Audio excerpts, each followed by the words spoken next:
Hi, this is Brandon with Precision Defensive Solutions, and Tori and I are going to talk a little bit about defensive shooting and why you need training. Just stay tuned.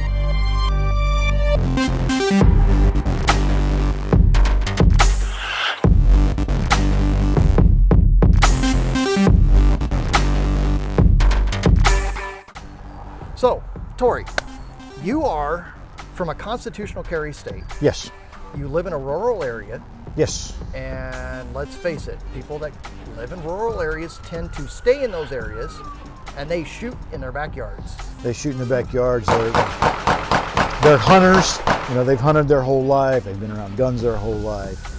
And so I don't think they understand the difference between the skill set of being a hunter, backyard plinker versus somebody that's training to protect themselves and their family with a defensive pistol. Right, and when you're talking about using a pistol in defensive life, you know, either in your home or out in public, it's a whole different game.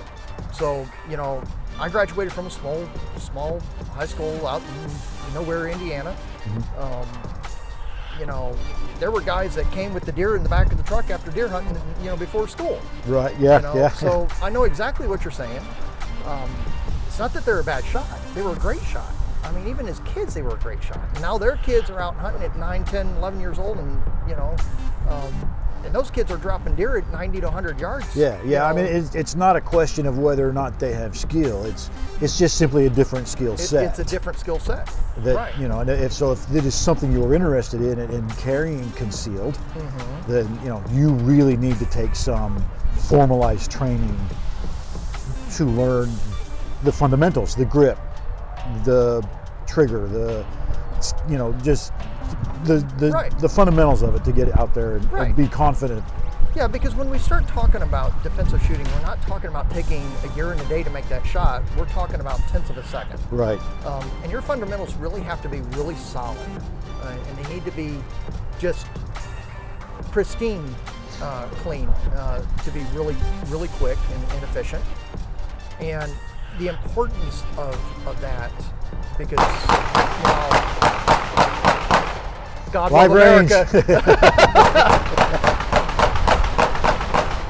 So yeah, we're out here at Northern Ohio Tactical Training Center, and live range on both sides of us. So yeah, they're out here shooting some big guns too. Yeah, so those are skills that we need, and I think everybody needs. Yeah, and I think people need to remember too that when you're training, it's not just a 6-hour day or something, because, you know, the studies show that if you end up getting in a defensive encounter, what skill you do have is decreased by, I can't remember right off the top of my head, but there's a certain percentage that due to the stress and the adrenaline, your skills decrease. So the higher your skill level stays. Like I tell all our students, you will revert to your lowest level of training. Right. So so what you're looking for is 74% of people will revert to autopilot mode. Well, it's autopilot mode, your lowest level of training. Now, with constitutional carry becoming more and more prevalent in the States, and, you know, though I support the right, I also support the idea of education.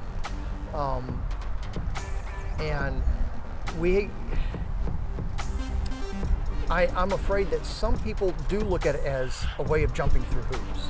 They don't understand the importance of what they're getting out of it. That, like you said, it's not just a 6-hour day. It's what you're getting out of that 6-hour day. Right. It's that investment that you're putting into yourself, to better your skills. Right. Well, and, you know, and we got to face facts. This world can be scary.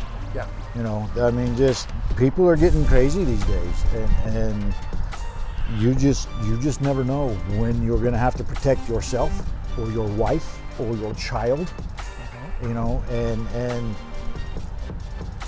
I know for me, I don't want to, you know, have an accident or have something and lose a wife or a child, and then have the next day go, oh, had I just done this. A little more training, had I had I known what I don't know, they would still be here. It's okay to miss a shot into a stand backstop. Right. when out on the street, that's Yeah. really unacceptable. You look at the lady that just shot her child because she was trying to shoot the dog. Trying to shoot the dog, yeah. I mean, it's sad, Yeah. and that's something she's got to live with for the rest of her life. But the likelihood is she'll be prosecuted for that. Probably.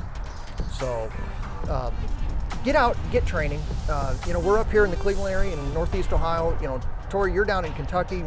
I'm down in Ashland, Kentucky. So, he's doing classes for Ohio and West Virginia and Kentucky. So, if you're in one of our areas, get out and train with us. Yeah, give us a call. Like I said, I'm being up here training this. It was a nice, relaxed day, and we learned a lot and had a good time. And it's I can't think of the word I'm trying to use. I mean, it's training that's needed. Yeah, it absolutely is. And we just can't stress it enough. No. Just can't stress it enough. No. So we appreciate you guys. Stay safe. Get education, get training, good training. If you're not sure, you're not in one of our areas, and you're looking for somebody, let us know. We'll point you in the right direction. Absolutely. Okay. Take care, everybody.